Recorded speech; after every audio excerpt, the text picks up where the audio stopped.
Hi hello வணக்கம். Welcome to our Chaithran cookings. இன்றைக்கி நம்ம வீடியோவில் பார்க்க போகிறது தயிர் சாதம் ரெசிபி தாங்க. இது ரொம்ப ஈஸியான ரெசிபி.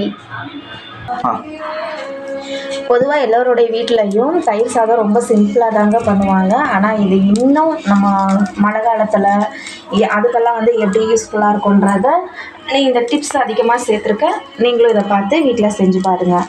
ஃபஸ்ட்டு எண்ணெய் ஊற்றியாச்சு. கொஞ்சமாக கடுகு உளுத்தம் பருப்பு சேர்த்துக்கலாம்.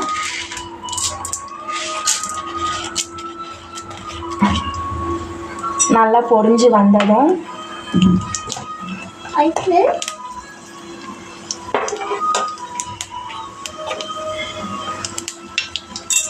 கொஞ்சமாக வெங்காயம் சேர்த்துக்கலாம்.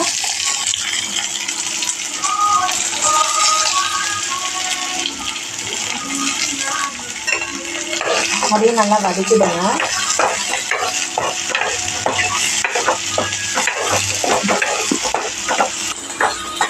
வெங்காயம் வதக்கிறப்ப நல்லா பொன்னிறமாக வதக்குங்க.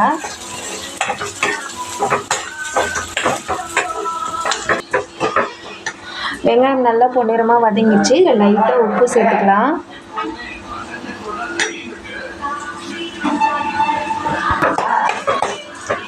கொஞ்சம் பச்சை மிளகா, ஒரு 2 பச்சை மிளகா போதும். அது கூட நம்ம நல்லா இடித்து வச்சுருக்க இஞ்சி சேர்த்துப்போம். கட் பண்ணி போடாதீங்க.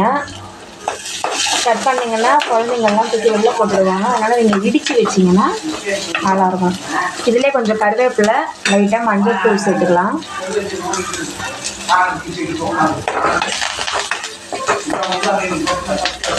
அவ்வளோதாங்க. இதோட அடுப்பு ஆஃப் பண்ணிவிட்டு இப்போ நம்ம எடுத்து வச்சிருக்க தயிரில் ஆட் பண்ணிக்கலாம். இது ரொம்ப சிம்பிளான ரெசிபிங்க. இது குழந்தைங்க கூட ஈஸியாக செய்யக்கூடிய ஒரு ரெசிபி.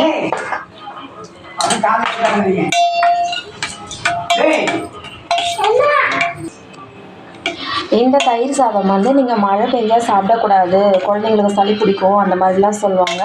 ஆனால் இந்த மாதிரி ரெசிபி நான் இப்போ டிப்ஸு சொன்னேன் இல்லைங்களா, இஞ்சி மஞ்சத்தூள் இதெல்லாம் சேர்த்து பண்ணுறது நீங்கள் எனி டைம் நைட் டைமில் கூட நீங்கள் சாப்பிட்லாம். நம்ம உடம்புக்கு ஒரு கெடுதலும் கிடையாது. அதே மாதிரி மஞ்சத்தூள் சேர்த்துருக்கிறது நம்ம உடம்புல இருக்கிற அந்த பாக்டீரியாஸ் எல்லாமே, அந்த கோல்டு எஃபெக்ட் ஆகிற பாக்டீரியாஸ் எல்லாமே அழிச்சிடும். அதனால் நீங்கள் இந்த மாதிரி செய்து பாருங்கள். இதை சூடாகவும் சாப்பிட்லாம். சூடான சாதத்துக்கு ப்ளஸ் நைட்டு சாதம் இருந்தாலும் அதுக்கும் சாப்பிட்லாம். அதே மாதிரி பேச்சுலர்ஸ்க்கான செம ரெசிபி இது. டக்குன்னு சீக்கிரமாக செஞ்சு கொடுத்தா அவங்களுக்கும் நம்ம அனுப்பிடலாம்.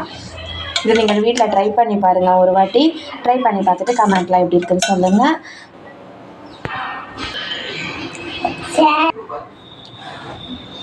இதே இன்னொரு முக்கியமான விஷயம் என்னென்னா, ரொம்ப நாள் கழித்து இப்போ தான் நாங்கள் எங்களோட சேனலை ரீஓப்பன் பண்ணியிருக்கோம். எங்களோட சமையல் எல்லாமே உங்களுக்கு ரொம்ப பிடிச்சிருந்ததுன்னா எங்கள் சேனலை லைக் பண்ணுங்கள், கமெண்ட் பண்ணுங்கள், மறக்காமல் சப்ஸ்கிரைப் பண்ணுங்கள்.